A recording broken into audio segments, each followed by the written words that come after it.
Look at this grafted cactus. The rootstock is getting thinner and thinner and thinner. It's dying. So since this Scion is green, it means that it can live on its own when planted directly on soil. I'm just gonna cut this off here and then plant it directly on the pot. So that's what we're gonna do. I'm gonna use these metal finger cups to hold our cactus.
I'm gonna remove as much as rootstock as possible.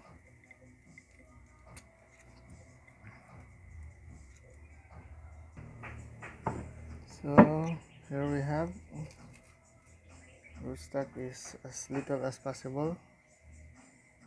Now I'm gonna use a new pot and new soil. My soil mix is 2 parts soil and 3 parts pumice. I'm just gonna put this on top.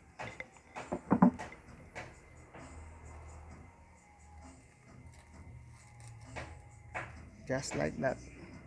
That's it.